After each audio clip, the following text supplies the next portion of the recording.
Mazungumzo ya amani kati ya Marekani na Iran yaliyokuwa yakiendelea nchini Pakistani yamefeli. Mahasimu hao wameshindwa kufikia makubaliano ambayo yangesitisha uhasama na kurejesha utulivu katika uchumi wa dunia, hususan katika sekta ya nishati na mafuta. Kwa sasa macho yote yanaelekezwa kwa pande hizo mbili, huku ulimwengu ukiwa na hofu kuhusu hatma ya mzozo huu wa muda mrefu.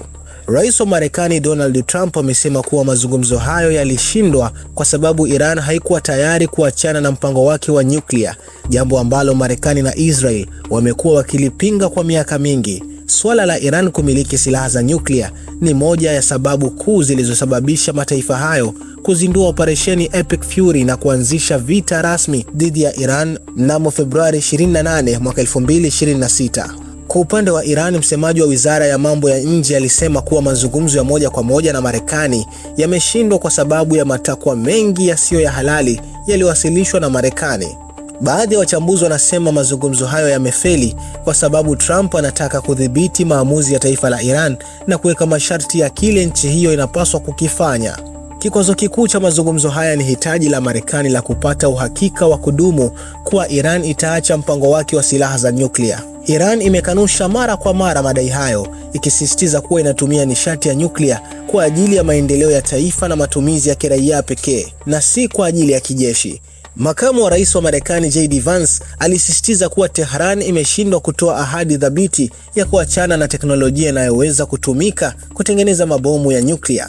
Marekani iliona kuwa bila makubaliano ya wazi na yanayoweza kuhakikiwa kuhusu teknolojia ya nyuklia, usalama wa kimataifa ungeendelea kuwa shakani, jambo ambalo Iran ililiona kama kunyimwa kwa haki yake ya kiteknolojia. Udhibiti wa mlango bahari wa Hormuz ulijitokeza kama eneo jingine la msuguano mkali. Kutokana na umuhimu wake ambapo 20% ya mafuta ya dunia hupita, Iran ilishikilia msimamo wake wa kudhibiti njia hiyo, ikiwemo kutoza ada za mpito kwa sarafu za yuan, hatua ambayo Marekani iliipinga vikali, ikitaka njia hiyo iwe wazi kwa usafiri wa kimataifa bila masharti. Baada ya mazungumzo kufeli, tangazo la Rais Donald Trump la kuweka kizuizi cha kijeshi cha baharini limeongeza taharuki ya uwezekano wa mapigano. Sababu nyingine iliyochangia mazungumzo haya kufeli ni wakati mazungumzo yakiendelea huko Pakistan, mashambulizi ya anga ya Israel dhidi ya washirika wa Irani nchini Lebanon yaliibua taharuki. Tehran ilitafsiri hatua hiyo kama mbinu ya Magharibi, ikiamini kuwa Marekani inatumia diplomasia huku mshirika wake Israel akishambulia maslahi ya Iran. Hali hiyo ilifanya Iran kuona kufikia makubaliano yoyote chini ya shinikizo la kijeshi ni jambo lisilo na mantiki wala heshima. Kuhusu masuala ya kiuchumi, makubaliano yaligonga mwamba baada ya Iran kudai kuachiwa kwa meli zake zilizozuiliwa ughaibuni, ikiwemo fedha zilizopo Qatar pamoja na fidia ya vita.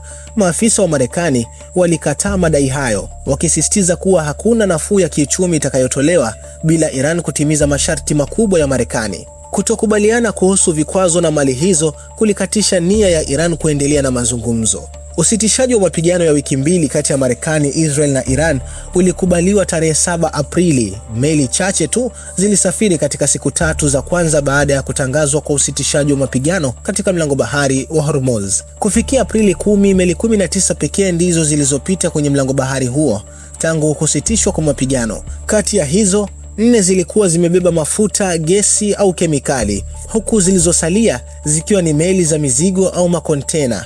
Vita hivi vinaonekana kuendelea na hali ya mgogoro inatishia kuzuka kwa makubaliano ya ana kwa ana kati ya jeshi la maji la Iran na la Marekani. Kadri mzozo huu unavyozidi, uchumi wa dunia unazorota na bei ya mafuta inapanda kwa kiasi kikubwa, huku Marekani ikionekana kutaka kumaliza vita hivi haraka iwezekanavyo kwa masharti yake, ikijaribu kuishinikiza Iran kukubali matakwa yake. Al Bashir TV, dunia na Afrika kwa lugha yetu.